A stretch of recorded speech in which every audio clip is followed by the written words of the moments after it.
I call this February 8th regular session of the Oconee County Board of Education to order. First thing we need to do is approve the agenda. We need a motion. Okay. Ms. Parrish, Second. second Mr. Ransom, all in favor? Approved. Passes 5-0.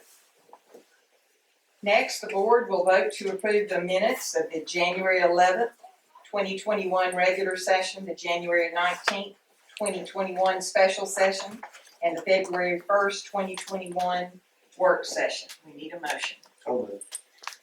Mr. Burgess, Second. second Mr. Ransom, all in favor? Approved. Passes 5-0. Next, we have recognitions. Ms. Jimenez.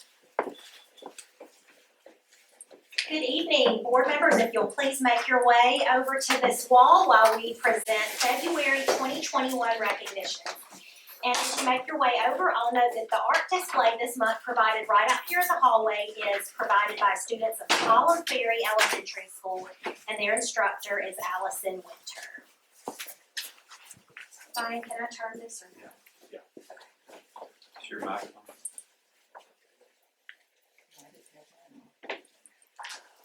All right. Now, first up, the board will recognize community partner Zaxby's of Watkinsville. Do we have Nick Faulkner here this evening to accept this award?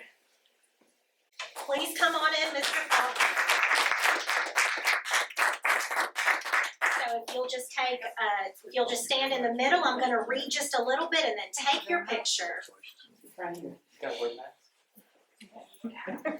Zaxby's of Watkinsville is a community partner as they provide over $8,000 annually to support employee appreciation by providing a meal for every single Oconee County school employee. So thank you very much. I want to get your picture and then we will do a round of applause. All right, here we go. 1, 2, 3. Thank you very much.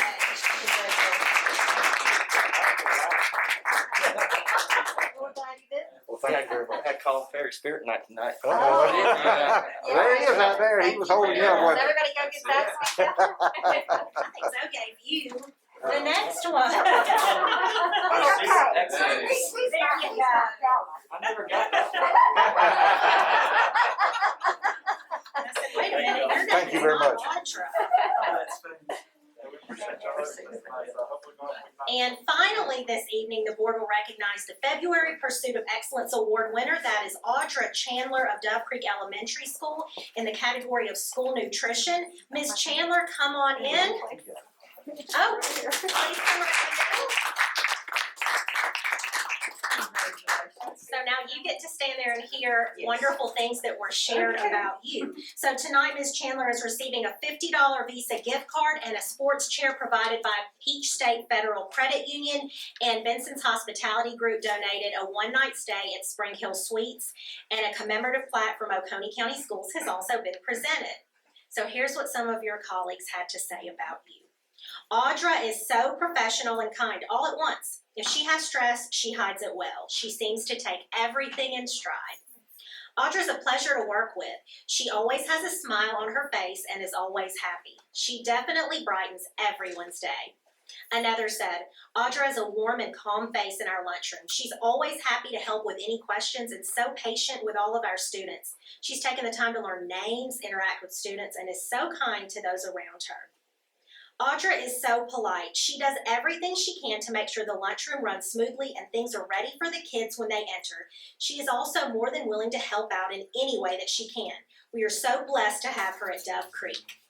And then finally, from Principal Susan Stansel, Audra Chandler has a kind, calming spirit and goes above and beyond in everything she does. She genuinely cares about our school lunch program, and she and her team take pride in providing high-quality, delicious meals every day. She always thinks of our students first and looks for ways to make their lunch experience more enjoyable. Audra leads her team with kindness and love, and I'm continually impressed by her. We love Audra and are so very thankful that she is part of the Dragon family. Congratulations!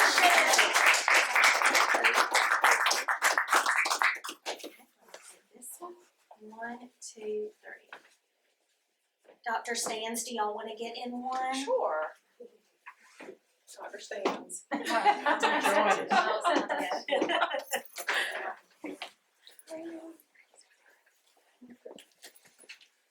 here we go. 1, 2, 3. Congratulations. Congratulations. Yes, thank you. Congratulations. Have a good rest of the Got school one more year. up there. Oh, great. Congratulations. It's a good year, not just fresh grass. Thank you. Yeah. You've really been tested. I guess I just hide it well. And that concludes this evening's recognitions.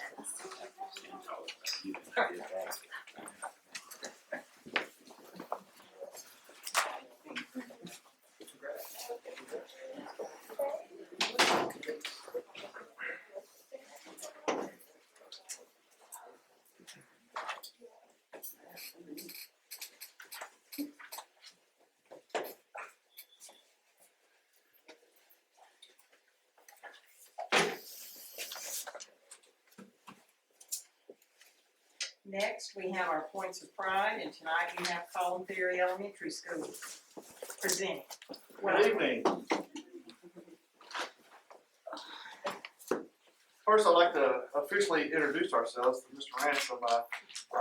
My name is Elena Consulman, proud principal of Ferry Elementary School. This is Assistant Principal Shelby Hilly, and we are thankful to be here tonight to share with you the good things that are going on at Ferry Elementary School.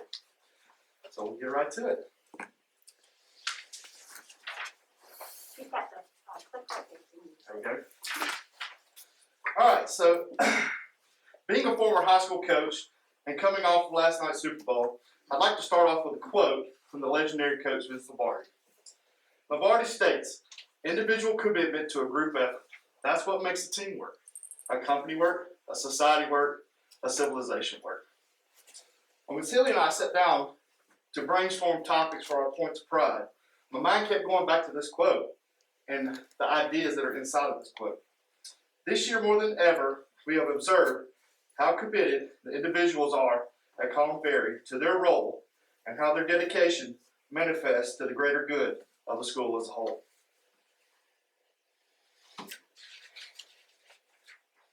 So tonight, we take this public opportunity to celebrate individual academic and operational efforts of the faculty, staff, and the students of Ferry Elementary School. As I've heard many times from Dr. Whitmire,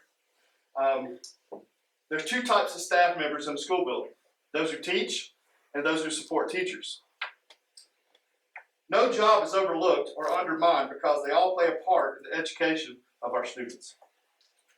Our support staff members are part of the behind-the-scene heroes. Here's a snapshot of a few of their accomplishments this school year. Our custodians. Our custodians are the backbone of the school. We are very proud of our school and the history, but sometimes it takes a little special effort to make our old classic car shine like a new one that's on the lot now. Mr. Rocker Harris and his staff ensure daily that our students have a clean, safe building to learn within. I attribute our high student and staff daily attendance rate, which is currently 96% since the holiday break, to the hard work and dedication of our custodians. School nutrition. The school nutrition staff at CFES, led by Mrs. Amy Taylor, has stepped up to the challenge of serving over 400 meals a day while adjusting to a new lunch procedure. About half of our students eat in the classroom, which requires extra preparation to serve these students sack lunches. It would be easy to say that all sack lunches would consist of a peanut butter and jelly sandwich. That's what I would probably have to fix for the kids. But our school nutrition staff has managed to provide the same menu for all students while doing so in a very timely, efficient fashion. School nurse. We're so thankful for our school nurse, Mrs. Rebecca Branch. Not only does she handle the day-to-day recess scrapes, bumps, bruises, and upset stomachs, but she is also very active in the health planning for our students and staff. One example of this was her recent collaboration with Piedmont Healthcare.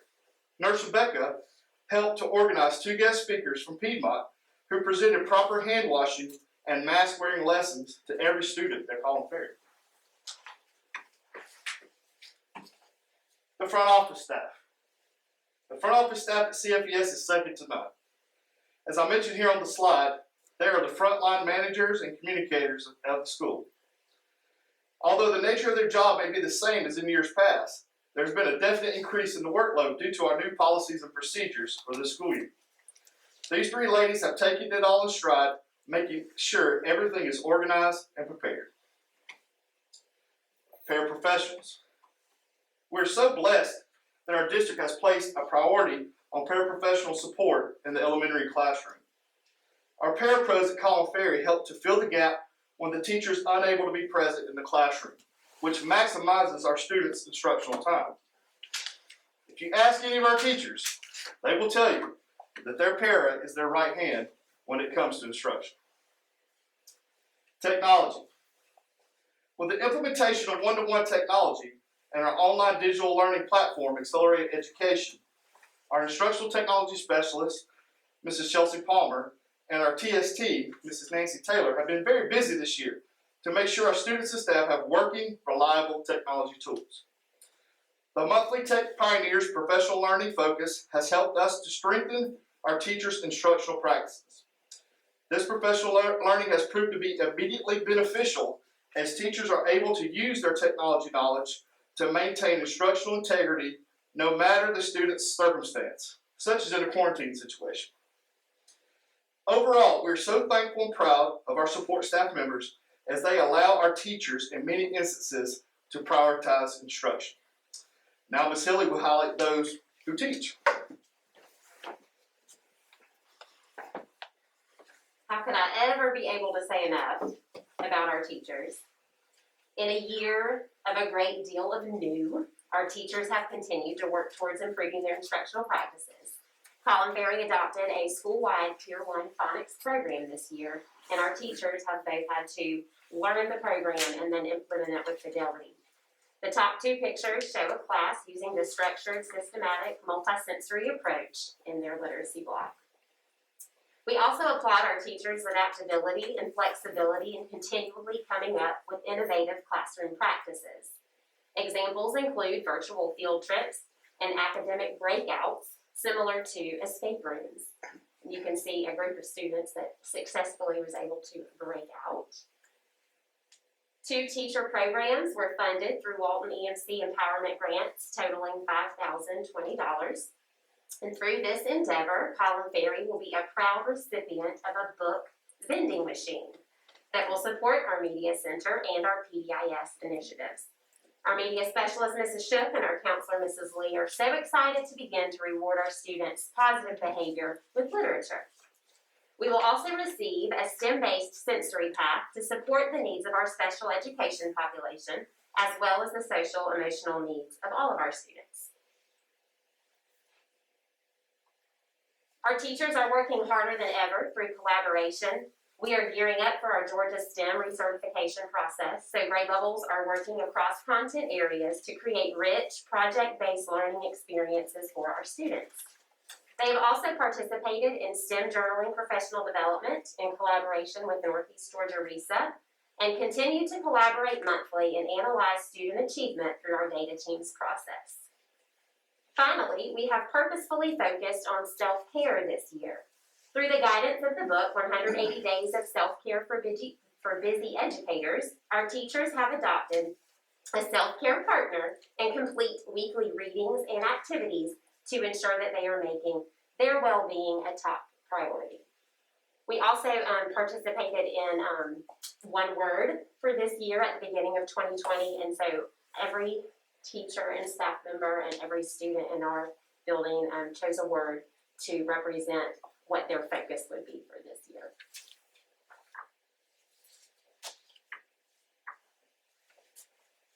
So we have those who teach and those who support teachers.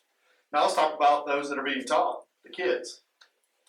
At Ferry, we build everything around our PBIS mantra of being motivated, being safe, and being respectful in everything that we do. Motivated. When we started this school year, we knew our teachers would have to revisit some of the previous year's content with the students to help fill any learning gaps. Because of the focus of our kids, we have already seen great growth from the fall to winter map, with approximately 70% of our students already meeting their projected growth for the entire school year. Safety is a topic is discussed daily at Collin Ferry. We are not only concerned with safety in the physical environment, but this year we have also focused on the social-emotional health of our students. Led by our school counselor, Mrs. Lauren Lee, our students have participated in social-emotional lessons to help gauge their emotional composure as we navigate through this very unprecedented school year. One recent activity, as Ms. Hilly mentioned, was participation in the One Word campaign. It first started out as something that we implemented with our teachers and said this would be great to apply it in the classroom, so we did with kids as well. Based on the children's book, One Word for Kids by John Gordon, each student at CFES was asked to pick a single word to help motivate them through the end of the school year. It was very powerful to hear the conversations that ensued because of the very simple activity. It is important to note, we extended this as well as many other opportunities to our digital learning students as well. The bottom two pictures on this slide display are DL students showcasing their hard work.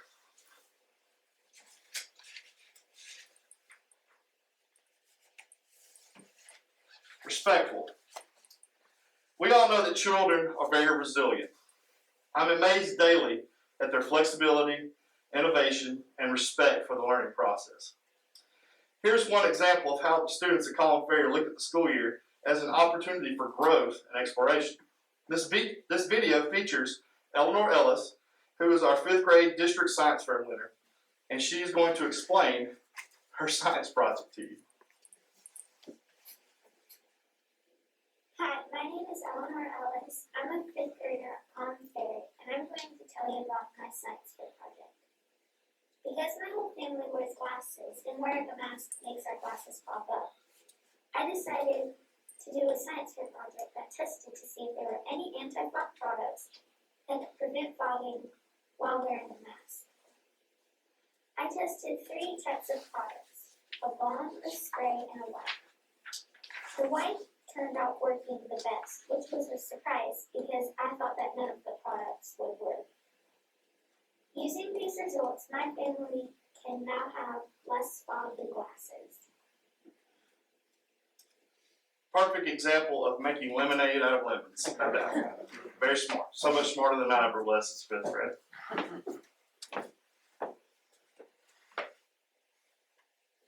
Oops. Do that just in case. All right, we love a dress-up day at Collin Ferry. We've enjoyed celebrating benchmark days and milestones throughout the year. Here you can see our observance of the 25th, the 50th, and 75th days of school. Each day was a victory, and we were so happy to celebrate them in the building. As part of their civic duty, our students cast their vote for their ice cream flavor of choice in the great 2020 ice cream election. And the flavor, the cookies and cream ice cream sandwich, was then added to our ice cream cooler. Citizenship was further fostered through the honoring of our veterans in a virtual Veterans Day program. And our Thanksgiving feast was made special by breaking out the battery-operated candles and our formal attire. And it was truly a special day.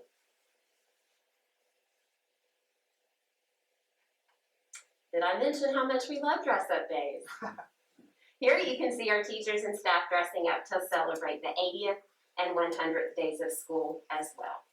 Any excuse for me to get to wear a side ponytail.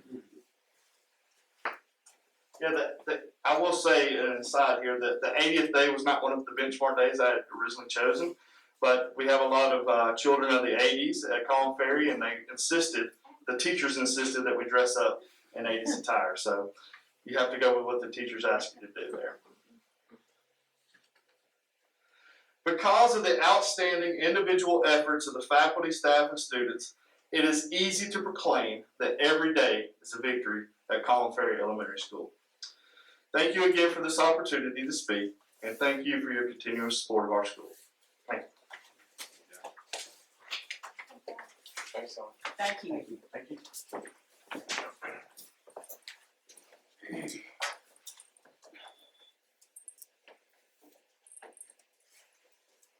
Next on our agenda, we have communications to the board.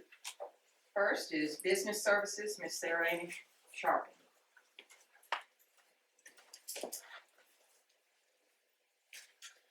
Well, good evening. Business Services has 5 items of information for the February 8th board meeting. The first item that you have before you is the cash balance report, and these reflect balances as of January the 31st. In January, we paid just over 300 vendors, and so the next item of information you have is a list of all of these vendors. The third item of information is the budget report, and here you have year-to-date revenues and expenses as of January the 31st. The fourth item of information is the Ellis collections report, and we have some good news. The December collections are 11.2% more than the December collections for 2020, and the rolling average is 1.36% more than the previous year. And the last item of information is the board report for Ellis 5, and all revenues and expenditures have been updated as of January the 31st. And that concludes my report unless there are questions. Any questions, comments? Thank you. Thank you.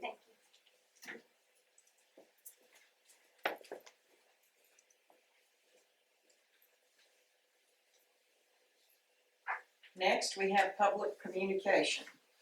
The board allows 5 minutes for comment from citizens who have been placed on the meeting agenda. 3 minutes are allowed for those who sign up at the meeting. Please state your name, address, and topic. The board requests that you refrain from making any disparaging remarks about school system personnel. This provision protects the board members from receiving information that might disqualify them from sitting on a tribunal should these issues come before the board at a later date. Generally, there will be no response or comments or questions posed by citizens at the meeting. All comments and questions will be received and taken under advisement by the board. When appropriate, a response will be made by the superintendent or a member of the board at or before the next regular session. However, any member of the board shall be free to respond and make public comments if he or she elects to do so. First, we have Mr. John Phillips. Welcome.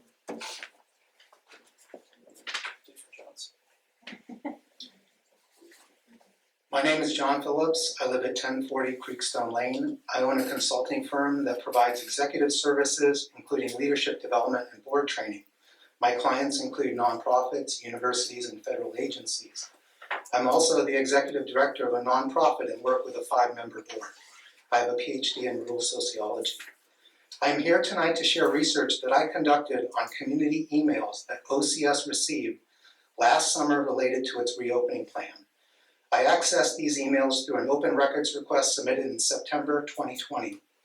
My research question was, what did the board know and how did they know it?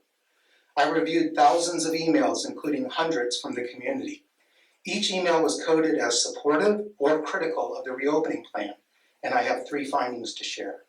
Finding 1, there is no evidence that a majority of the community supports the reopening plan, or in other words, that those who oppose the reopening plan are in the minority. Of the 227 emails analyzed, 41% were in support of the reopening plan, and 56% were critical of the plan. This calls into question the prevailing narrative among some that there is a vocal minority group in opposition of the reopening policy. Finding 2, there is no evidence of strong opposition to a mask requirement. Only 22% of the supportive emails mentioned masks. This suggests that the current mask policy may not be the most salient issue to those who support the reopening plan, and rather keeping schools open may be their primary issue. Finally, I looked to see how often emails were shared based on whether they were supportive or critical.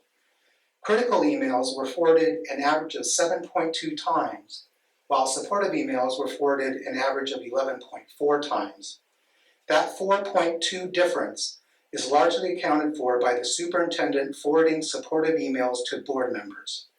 For example, on July 14, 2020, starting at 9:14 p.m., the superintendent sent a series of 11 emails within 35 minutes to board members, all supportive, hitting the send key every few minutes while not sending any of the critical emails from his inbox that day.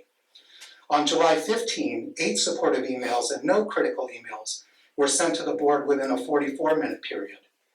Less than 2 hours before the July 20 regular board meeting, the superintendent sent 7 supportive emails to the board between 4:07 and 4:39 p.m. This is called priming, selectively presenting information in order to lead one to be more receptive or accepting in decision-making. Priming occurs in political campaigns with voters and marketing advertising with consumers, and works best when the receiver is unaware that the information they receive is selective. Finally, I compared a board member's emails with the superintendent's, and sure enough, the board member's inbox was rosier than the superintendent's by about 14 percentage points. Finding 3, the superintendent is controlling community input to the board to manipulate them into making decisions based on the belief that there is greater community support than is true. These findings lead me to 3 recommendations. First, the board should see if what I am reporting is true by commissioning an independent study of leadership's culture, decision-making, and communications. This should be independent, must have full access to records, and provide immunity to staff involved.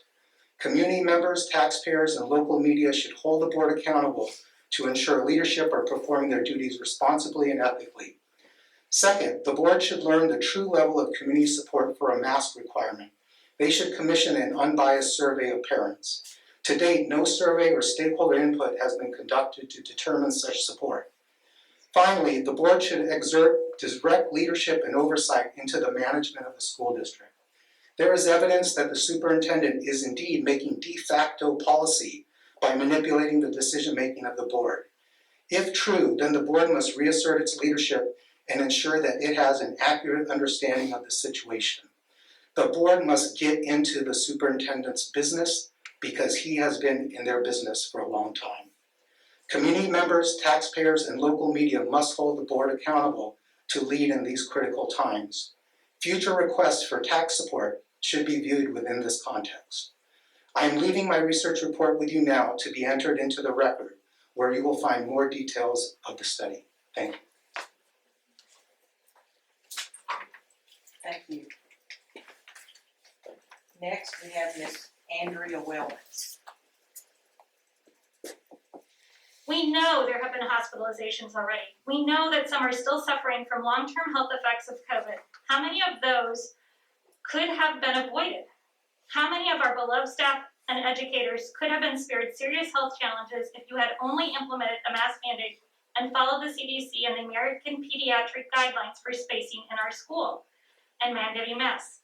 We cannot afford to continue as we are. There are new COVID-19 variants that are in the US and have been found in Georgia that can impact our community greatly. It is time to step up to the challenge. We have to ask ourselves on a daily basis, what will it take for this to go well, and how can my actions today be part of that? How will your actions today be part of protecting our teachers and our community? They are watching, and I want to take a moment to say to our staff and teachers that you are valued, you are appreciated, and we really do care about you. So, and also teachers, you have people showing up for you because we care about you. I want to take a few minutes to recognize an amazing person in our community, a parent in our district who saw a need and stepped up to meet the challenge. She put service to her community before herself, and by doing so, she was able to support so many educators in this community through the donation of KN95 masks. She had the support of 27 community donors, countless volunteers, and a large donation from GMS in Bogart, Georgia. GMS graciously donated 4,500 KN95 masks on January 26 for our educators. Because I wanted to hear from our educators to understand if they've been offered high-quality masks from this district, I reached out to them and asked. Each of the educators I contacted said they had received one cloth mask at the beginning of the school year. And so I started to wonder, what in the world is our CARES money that a county has received? What is it being spent on? Why are educators not being equipped with better high-quality masks? My hope, and the hope of this parent who helped coordinate the mask donation, is that all of our educators and staff have continued access to high-quality KN95 or N95 masks for the remainder of the school year. In Oconee County, there seems to be a willful disregard for the safety of our educators and students. This spreads across the community and is evident in social media pages that disparage, ridicule, and target our educators for just doing their job while trying to stay as safe as possible with the district's mask optional policy. And it is evident through the district's office continued gaslighting of many of this community who are raising concerns. All of this division and gaslighting continues to make our beloved educators' jobs more difficult. You could make everyone's job a little bit easier if you would just focus your energy on implementing the CDC and the American Pediatric Guidelines for mandating masks and social distancing, not pairing. I truly don't understand why you can mandate the length of a student's shorts, but for some reason you don't believe you can mandate masks, or is it that you just don't want to mandate masks? Because you're afraid of getting negative feedback from some of the parents who have referred to our educators as, guess what, fascist. That's what they've written. It's amazing. Wouldn't it be better form instead to listen to the 63 healthcare professionals who have asked you to mandate masks in our schools? Today on Political Rewind, Carlos de Riero, who is the Executive Associate Dean for Emory University School of Medicine and Grady Health System, said in order for schools to be open safely, and I quote, "We have to have masking in place, and to have school boards in place that are not yet mandating masks, I believe that is a problem," end of quote. I continue to hope that each of you will step up to this challenge. By sitting as you are in these chairs every month and saying nothing, you are sitting in the problem. It's time to stop sitting. It's time to ask what it would take for our schools to be as safe as possible and remain open. It's time to ask, how can my actions be part of that? And I hope that you will step up to the challenge.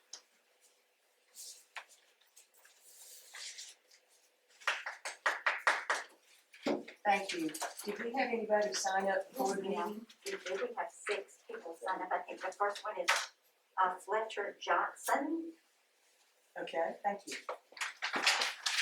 Welcome. Fletcher, just give me just a second to get your timer ready. Begin when you're ready. My name is Fletcher Johnson. I'm a senior at North Oconee High School. I live at 2010 Keenan Drive, Phillips, Georgia. You may not be able to tell by the sound of my voice, but I'm speaking for more than 3,100 people and saying the Mask Up Oconee initiative is not reaching performance goals in our high schools. I've been attending North Oconee in person since first semester. I've tried to make the Mask Up Oconee campaign work.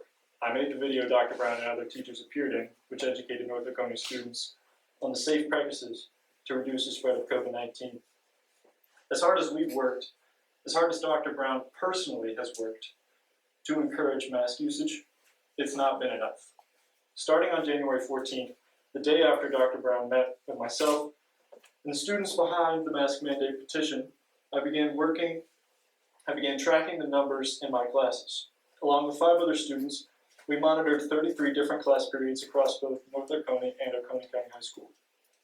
We found the average percentage of students to be wearing masks was 73%. We found the average number of AP students to be 85%.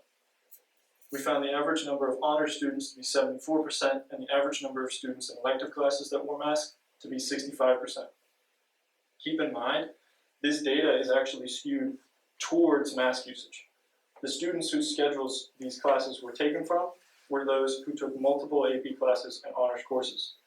The real numbers, when you take into account physical fitness and other elective or grade level classes, will be much lower.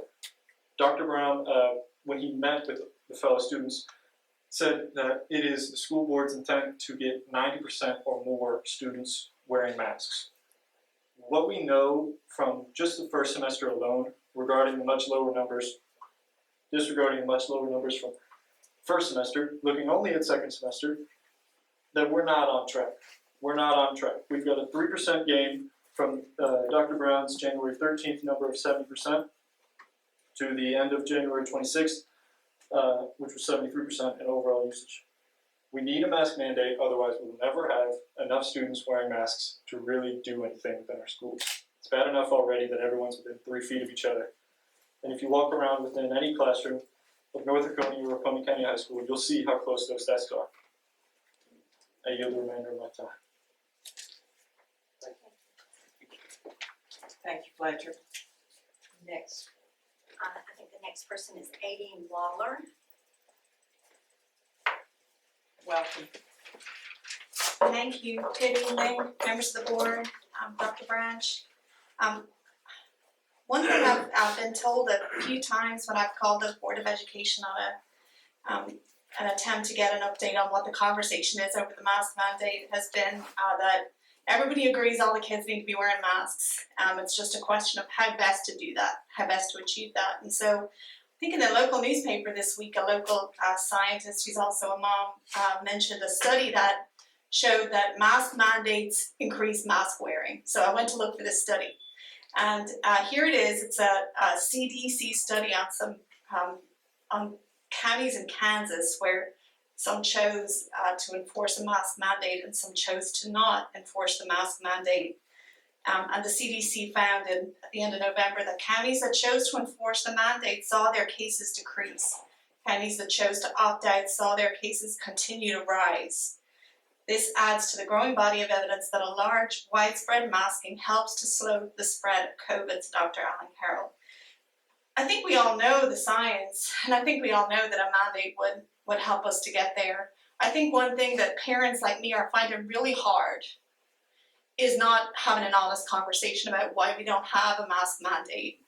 I think we all know where we'd rather be, and if we could just have an honest statement about why we're not there and why this is not about science and it's not about the best health and safety policy. It might be easier for us all to deal with, but we're not able to have those conversations. And I'd like for you all to maybe consider that so that we can talk about the real reason for this when so many of us are calling the office during the week. Thanks. I'll pass y'all over to my daughter, who's next. Thank you. The next speaker is Fiona Waller. Hello everyone, I'm Fiona Waller. I'm a junior at North Oconee High School and I'm here today with many of my peers to ask you once again to consider implementing a mask enforcement policy. First, I'd like to acknowledge the hard work of my school's administrators this year during this impossible time. I'm aware of the many challenges this year has presented and I thank you all sincerely for the time you put into operating our schools. I and all of my peers deserve to feel safe and protected at schools, and our teachers deserve to feel safe and valued when they come to work. The bottom line is that I don't feel safe all the time. I'm lucky that all but one of my classes are APs, where most of the students voluntarily make the right decision, but there are other times when I'm in an elective or the hallway or homeroom where it's a much different story. Whether or not you consider the statistics that we've heard to be encouraging or accurate is up to you. I grant that it could be much worse. However, 75% or whatever it is, overall compliance means very little to a student sitting in a classroom at 10% mask usage. With 75% being an average across electives and APs, I wish to remind you that that includes classes which are much higher than others which are much lower. So to say that all students are experiencing the 75% usage is not accurate. And some students who don't take those higher level courses like APs and honors are sitting in classes with much lower percentages and they're not getting that same experience of compliance. So a student who happens to take the courses that I'm in, like APs and honors, is lucky and has a much different experience. I have a lot of sympathy for these students who have to come to school today and tomorrow knowing that the people around them aren't doing everything that they can to protect their health, and that's what makes me come here and tell you what I have to say is out of sympathy and care for those people. So there's a lot that I can't get to in my 3 minutes, but I hope that this, my personal experience and my care for the experience and health of my peers and teachers is important enough for you to reconsider and maybe even change course for the better with the information that we have. Thank you. Thank you. Our next speaker is Alex Womack. Welcome, Alex. Hello, my name is Alex Womack, and I'm a senior at North Oconee High School. I, along with 2 other students, authored and published the petition for hybrid schooling and a mask mandate.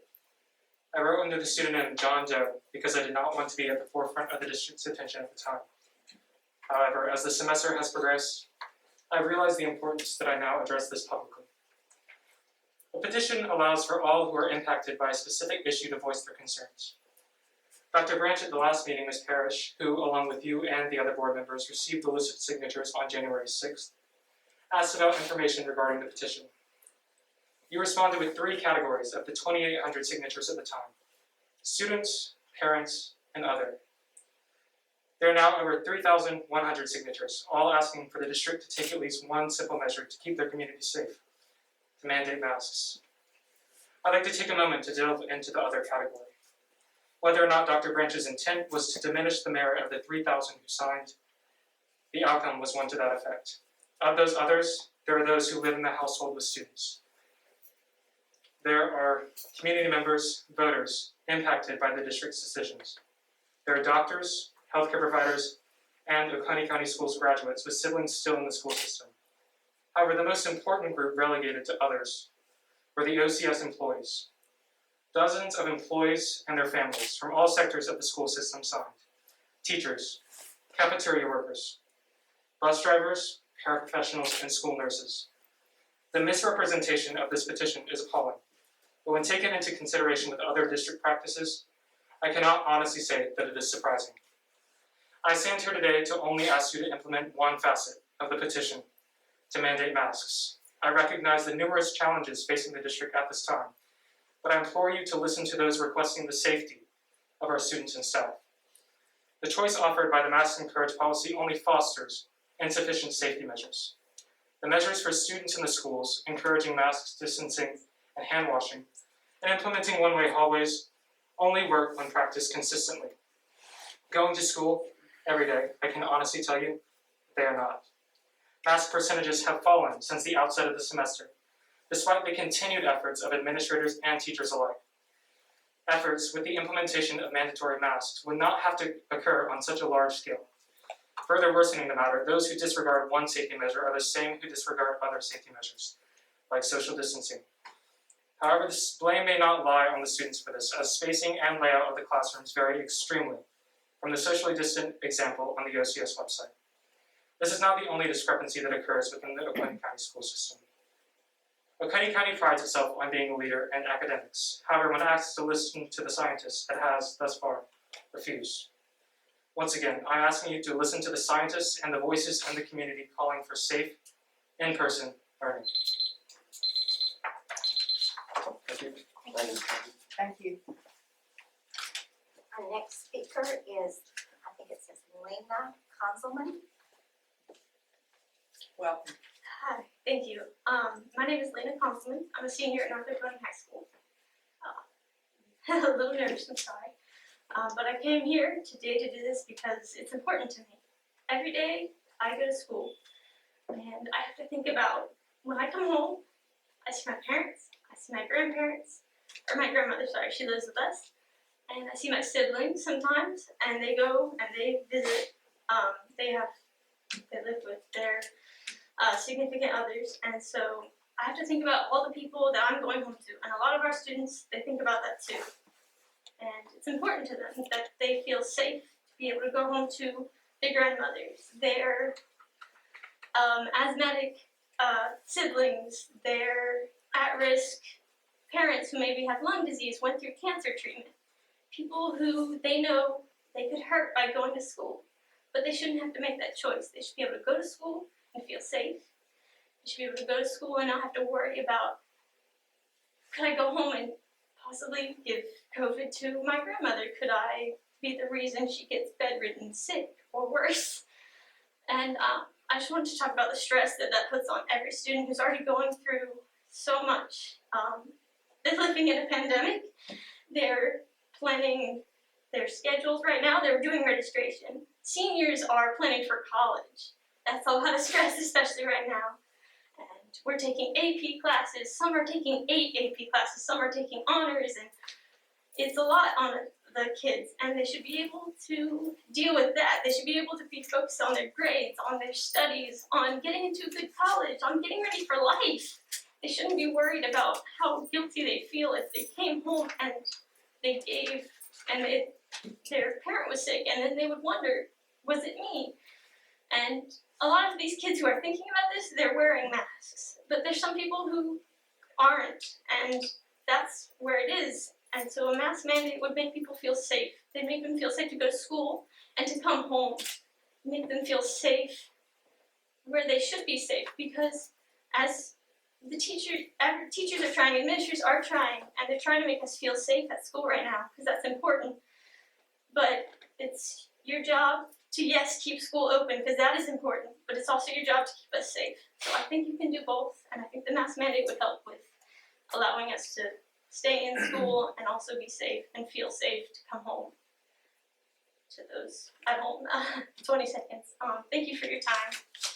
I'll yield the rest. Thank you. Thank you. The last speaker tonight is Ferry Daniels. Welcome. Hello, it's nice to meet you. On behalf of the students, staff, and families that are risking their health for education, I implore your time. If the school can uphold and enforce a dress code dictating what a student is wearing, like they can't come to school like shirtless, then why can't we enforce masks? This virus, wearing masks, shouldn't be seen as a political talking point. Masks are about health. Considering that classrooms continue to be packed with students, considering the emergence of this highly contagious mutant strains, mask wearing is even more valuable. As a fellow student and my friend Julie is prone to respiratory complications as it is, COVID could kill her. She was going to go virtual, but she didn't. Why? Does she continue to go to school in person? Why do any of us? It's because we both know that learning in the classroom is valuable. Being with our highly skilled teachers is valuable. Online learning or GABs cannot replace the quality of education our school can provide. So selfishly, we put our and our family's health at risk to get that education. I know this sounds really rude, but my grandfather, my mom, my dad, they're really old. And my mom has respiratory issues. My little sister seems to get sick from everything, and I'm worried. I'm 17, and I'm worried for my parents. I just want everything to be back to normal. I know that we're not there yet, I know. So even if having people wear masks in classrooms is too much to ask, then can you at least recommend teachers to put people wearing masks on one side of the classroom and people that aren't on the other? Thank you for allowing me to speak, ma'am, everyone. I yield my time to the chair. Thank you. Thank you. Was that all the speakers? That concludes the speakers this time. Thank you. Next on our agenda are action items. Dr. Branch?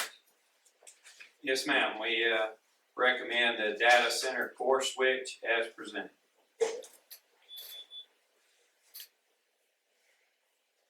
We need a motion.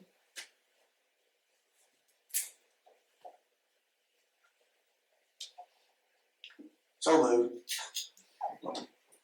Mr. Burgess? Second. Second, Mr. Ransom. All in favor? Passes 5-0.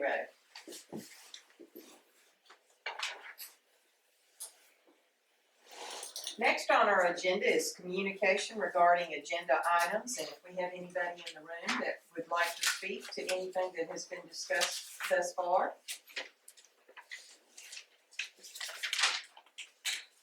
I don't see any. So next we have a need to go into executive session. We need a motion. I move that the board will adjourn to executive session to discuss or deliberate upon personnel matters as described on the affidavit to be attached to the minutes. Thank you, Ms. Parrish. Second. Second, Mr. Burgess. All in favor? Passes 5-0, and we will move into executive session.